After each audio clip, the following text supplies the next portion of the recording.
আমরা অনেক মিস করি তাকে। না, মিস করার মতো তো হয়তো বা কিছু করেনি যে মিস করব। ওর চেহারাটা সারা বিশ্বকে জানায় যে ও কি ছিল। কি ছিল আসলে? হ্যাঁ, কি ছিল সেটা তো আপনারাই ভালো জানেন। সেটা আমাকে জিজ্ঞেস করতেছেন কেন?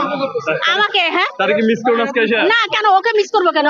নানান রেসিপি শিখেছে। ওর জন্য তো মেলায় আসতে পারিনি। এখানে বাধা, ওখানে বাধা, এ ব্যাগ চেক করা, ও ব্যাগ চেক করা। কাটআউট করে ফেলবেন, আননেসেসারি ই নিয়ে লাভ আছে? ব্যাগ নিলে পানি থাকে, সেটাও মানে তর্ক বিতর্ক। আমরা জানি আপনাদের রং। আমরা এখন অনেক শান্তিতে আছি। শুভ নববর্ষ সবাইকে। Have a nice day.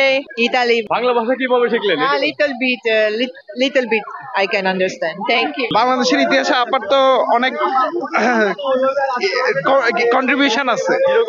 কিরকম কন্ট্রিবিউশন? এই যে আজকে আমরা সবাই আসছি এখানে, তরুণ প্রজন্ম এরকম জাগ্রত হয়েছে, এটার কন্ট্রিবিউশন আপার জন্য। আমি জিনিসটাকে পজিটিভলি ধরি। আপা না থাকলে আজকে বাংলাদেশের এই জাগ্রত জনতা, এই গণ অভ্যুত্থান, এগুলো কিছু সম্ভব ছিল না।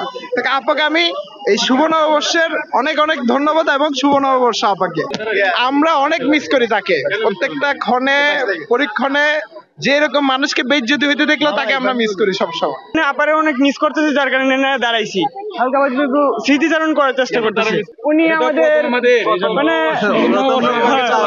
আপারে ছাড়া অনেক মিস করতেছি, এই জন্যই মিস করতেছি। আর আপা থাকতে অনেক টুইস্ট ছিল সবকিছুর মধ্যে, নববর্ষের মধ্যে অনেক রকমের টুইস্ট ছিল, কিন্তু এই টুইস্ট গুলো এখন মিস করতেছি, যার কারণে এগুলো এখন আপাতত আমার বলতে গেলে এখন আমার ভাষায় প্রকাশ করতে পারবো না।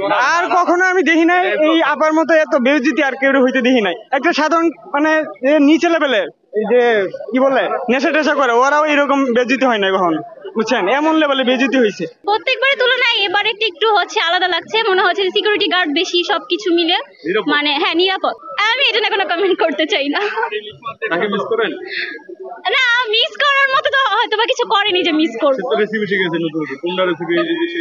হ্যাঁ, বাট সেটা ওখানে ট্রাই করা হয়নি, কারণ আমরা বাঙালি নারীরা এমনি অনেক মজার মজার খাবার পাই। সো আপার রান্নার রেসিপি দেখে আমাদের রান্না শিখতে হবে।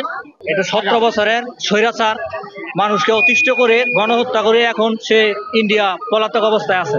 তো এটা বানাচ্ছে শুনে আমরা অনেক আনন্দিত। তাই আজকে এই উপলক্ষে আজকে আমরা এটা দেখতে এসেছি, এই স্বৈরাচারের স্মৃতি।